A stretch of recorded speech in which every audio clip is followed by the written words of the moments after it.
Namaste. You're going through a breakup right now, and you're asking yourself, what is it that you believe about yourself after a breakup?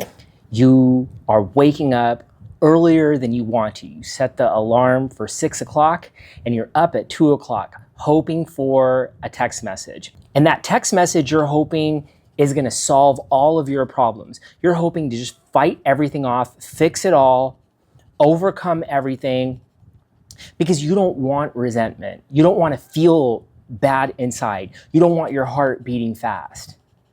You're saying it's because I'm anxious.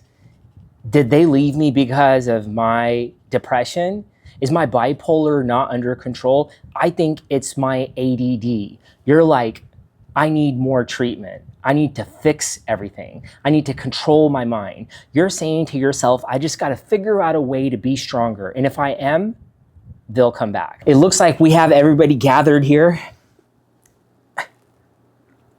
Oh, look at him. Did you see him kiss me, wink at me? There's my domestic short hair Spokey, my Persian cat Ajay, and my Havanese Yorkie Suarna. And we're gonna talk today about what is it that you believe about yourself after a breakup. Here's the thing about belief, is that you can believe whatever you want about yourself. Let's take an example of you going and talking to a friend, and they say, you got a lot of anxiety, you better get that under control. Or you got somebody at work saying, you could have ADD, why don't you go check that out? Or you can go to a doctor and then they'll tell you that you have major depressive disorder. Imagine that. You're labeled with something that could be there for the rest of your life and you're identifying with that. This will be a 3-part series where we talk about what do you believe about yourself after a breakup. The second part is going to be the neurobiology of resentment after a breakup.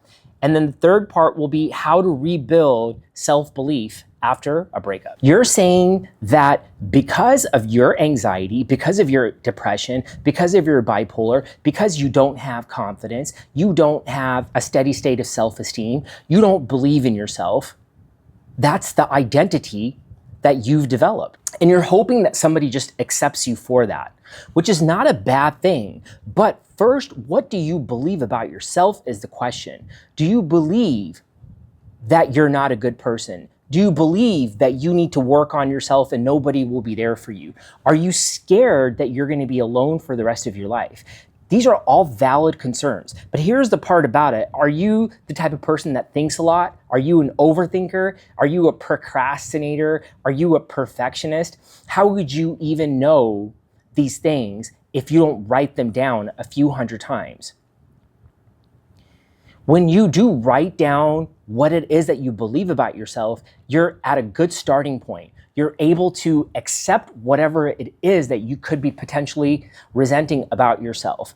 There could be this time and point where you're gonna wake up in the morning early, maybe after a breakup, maybe after a life tragedy, and you're gonna have accepted it way before you develop some random resentment and go do a bunch of things that are not within your value set. As an example, when you develop resentments towards something that you believe about yourself, like you're anxious, you're not smart, you could do better, nobody loves you, nobody likes you. And then because of that resentment, you want to quiet the amygdala down because that's an emotional response. The sympathetic nervous system is activated from the adrenal medulla, which increases catecholamines, epinephrine, norepinephrine, adrenaline, increases heart rate, gets your pulse going, and you're like, I'm anxious, I'm having panic attacks. Let me just overcome this. What can I do right now to get rid of this? Because the amygdala is on fire, the cortisol is way too high, the inflammation in my body is palpable. You gotta quiet it. You're waiting for this one text message and you feel it's gonna get better. But that quick dopamine hit will not allow you to consecrate dopamine. What does that mean? That means it won't allow you to surrender to something that you want right away. Of course you want something right away. You just went through a breakup. You don't believe in yourself. You have all of these random beliefs and you're listening to all of these people. And what's happening is that when you judge yourself, when you resent yourself, when you don't have empathy and don't love your limitations and don't forgive yourself, you're going to have things renting space in your head for the rest of your life. You won't ever be able to rely on yourself. You won't ever be confident in your belief and your limitations.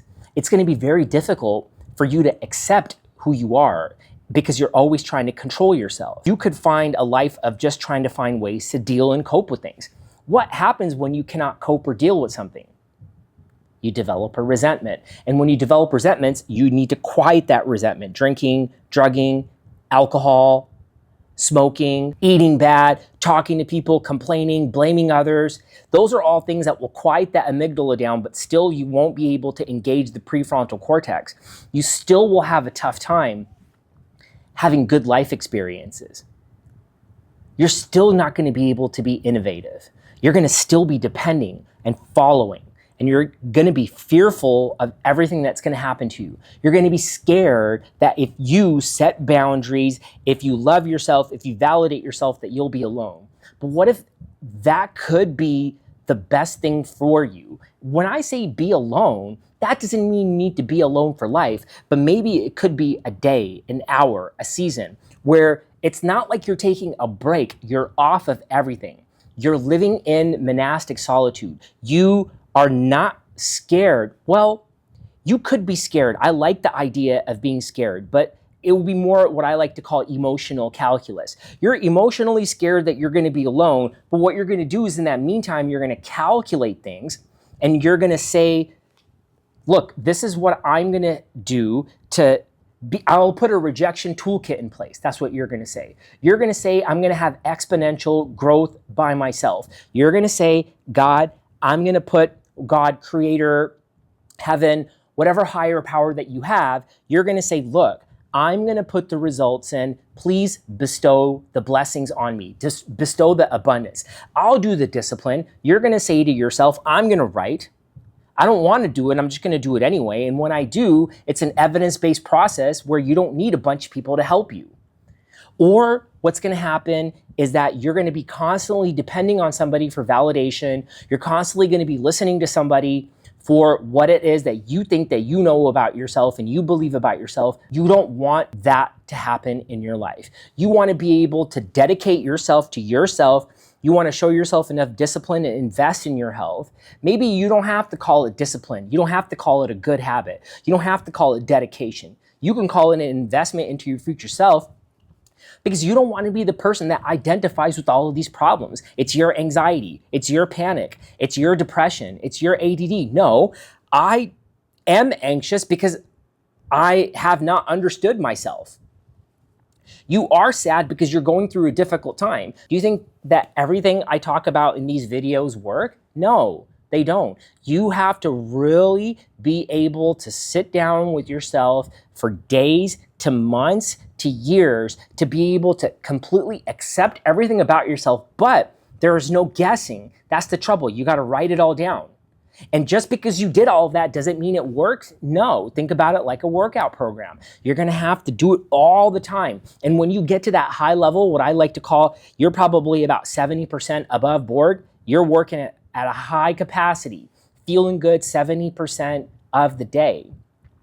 What happens when you're feeling this good is that you want to just figure out a way to stay there. Do you have a six-pack of your mind? How are you going to stay there if you were 60 pounds overweight for many years? That's where you want to be able to put in all of these sovereign techniques, whatever that looks like for you to be emotionally free, and write these things down that you accept yourself, that you embrace yourself, and that you don't identify with all of these problems. Of course, if you have 30 tabs open, there's no way you're going to be able to focus.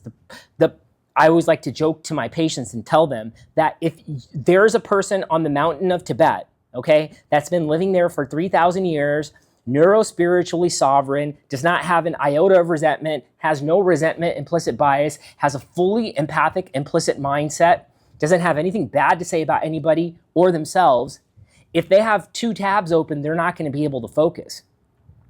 Instead of saying it's my ADD, I'm unable to focus because I have 30 tabs open. I am depressed because it's a hard time.